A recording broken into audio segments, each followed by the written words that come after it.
Hi there, thank you so much for visiting my channel. As you probably already know, or maybe if you're not familiar with me and my work, I am a paper crafter creating journals. So you will be able to find me on Junk Journals for you. You'll be able to find me on right here. You'll be able to find me. You'll be able to see my work, and you'll also be able to try paperplay.com. You'll be able to find me there as well, where you can book me to come and provide yourself and some of your lady friends for crafting groups, so that you can find out by trying paperplay the therapeutic aspects of paper crafting, the fun times that you can have with some girlfriends just sitting together and having a wonderful time. But paper crafting is a lost art. But what I more than anything would like to bring across right now is the importance of finding not so much an outlet, but yes, I do derived a great source of um, therapy from my paper crafting, and that is the reason why I am ever so passionate about getting my Bible um, prayer journals, not Bible, but rather prayer journals into your hands. So I create these journals providing varied price range so that anyone who would like to journal their thoughts, their prayers before God, can have a prayer journal. Now, why am I talking about all of this? It's not so much so about the journals, but more so it's about the fact that many of us are hurting. And I know right now there's so many of us struggling from, different mental concerns. Mental illness is a huge piece right now for so many of us. And the age range, of course, varies. You could be a young child, single digit child, you could be a teenager, you can be, the age range varies. But the main point is that we're all uh, we're not, what's the word I'm trying to say, that who you are, whether you're white, black, Chinese, your age, this does not protect you from becoming ill uh, for one reason or another. But at the bottom of it all, something causes that, right? So what is it? And after the pandemic, wow, that took a hold on many of us, didn't it? And so I don't know, I traveled with TTC, and I tell you, the amount of individuals, age range and such, talking to themselves and yelling on the bus, and young people not wanting to go to school and staying away from classes, and it just, it's a lot. It's a lot for our community, it's a lot for our schools, it's a lot for our families, especially those who became part of that group of people suffering from the what is it called, uh, they're basically suffering from uh, the COVID symptoms that they had. It's elongated into you know after the COVID that they suffered, it continues, different ailments and symptoms continued with them. And so how can we get past all of this, right? This is something that we're struggling, and for many of us, um, we're without the resources. Lack of knowledge is part of that. So we know there's therapy. We know that we can, perhaps visit our doctors and find out what's best for you. Ideally, more pills is not the best, right? But finding an outlet and support system so that you'll be able to, this is not something that's going to change overnight for many of us. So how can we, deal with this horrible effect of these mental illness that many people are struggling from post COVID, right? How? And so I don't know, I guess I'm like many of you out there, just trying to navigate my way in the community, um, with others who are struggling, because we will interact with them and we want to help them. And it could be our friends, it could be our co-workers, So how can we be of help to them? And listen, many of us have not even experienced as yet what we possibly could experience in terms of the effects of COVID. And some of us, we will not find this out until something starts happening to us, and the doctor will then be able to say, you know, this mimics such and such and such, and it's a part of the ailment or ailments that many people are experiencing post COVID, right? Um, but all in all, people are hurting out there, and how do we help them, right? For some people, you know, you're struggling with, you know, finances. You've not been able to come out of the COVID, you know, um, era that we went through, um, the COVID years.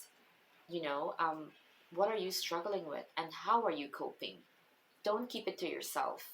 You know, it's not easy for us to share our concerns, but I pray that we remember that we're not alone.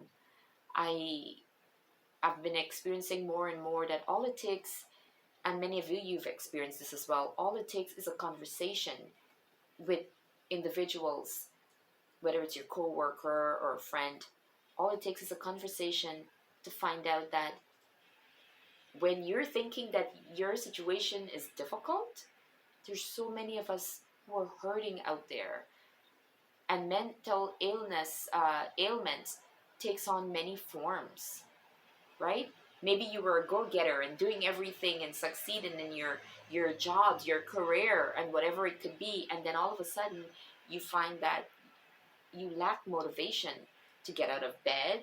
You lack the motivation to finish a task, or perhaps remember. There's so many things, right? So we're going through a lot in our community, in our workplace, within our own family units. We're struggling, and our family members are struggling because they're hoping and they're looking and seeking ways to help us. And so they're struggling as much as we are, right? So I don't know, I just felt compelled to come on and rant a little bit, and to let you know that you're not alone. And even when we think we've got it all together, sometimes we don't, right?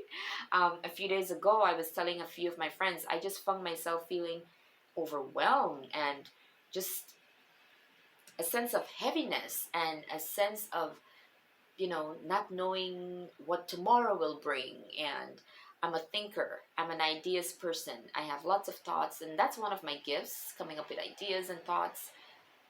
But when sometimes you have within you the capacity for this much, and you find yourself here, it could become a little bit daunting and overwhelming at the same time. Um, so, yes, many of us are struggling with different things. You are not alone. Find someone to talk to. You might have heard of individuals talking about talk therapy, right? Just dialoguing with someone, just sharing what you're experiencing, and this will open up the door for someone else to share what they've been experiencing. And before you know it, you're a little bit calmer, and you're like, whoa, wait a second. You know, just hearing someone else's experiences helps us to realize that we're not alone. We are not alone. Um, I want to share this with you. David's prayer, which is so encouraging, right? Look that up and read that. It's gonna comfort you. I love it where he said, "Yea, though I walk through the valley of the shadow of death." Even though you're struggling with hardships and difficulties, you're not alone. He will comfort you. He is always beside us.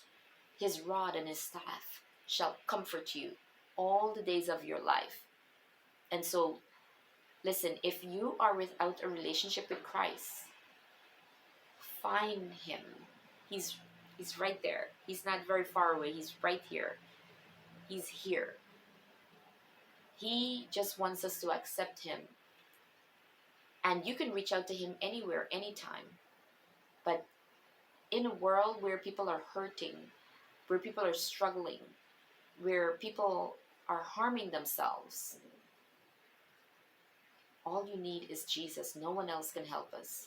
Pills, medicines, all these things, number one, some of them can become addicting, right? Um, and for everything out there, there's a side effect. Don't let people fool you. There's side effects to many, many things out there, right? You take this to cover that, but he is the way, the only one that we need, the one who knows tomorrow, the one who knows what will happen in the next second, and the ones who he knows our end. He knows why we do what we do. He said, come, let's reason together. He loves chats and conversations. So if you're without Christ and you're hurting and you're looking for help and answers, please don't make lasting decisions for something that could be solved with just someone to listen to you, or just your calling out to the one and only Jesus Christ of Nazareth, the King of Kings and Lord of Lords, the I am. I don't know. If I'm making sense to one person, I'm okay with that, because it only takes one person to make a ripple effect. And so thank you for your time. My name is Ayesha. I struggle just as many of you, right? We're all struggling. This world is not our home. It's not paradise. This world, this present world, Jesus said that in this world, especially when you're a child of the King, in this world you will have trials and tribulations, right? The rain falls on everybody. I just came in from outside. Rain is falling, and anyone who's out there is going to get wet, right? And at some point or another, we will have to go out in the rain and snow. And guess what? The rain or snow or the sunshine will fall on you as much as somebody else, right? So get to know him. And even though we struggle, he will be there with us, and we will not be alone. And we will know that this is only for a time, but one day we will see him face to face, and it all will be worth the wait. It will be worth the wait. All the struggles, all the trials, all the tribulations will be worth it. Why? Because we'll be able to behold him, the King of Kings and Lord of Lords, Jesus Christ, the one and only I am. Hope this touched somebody. Bye-bye.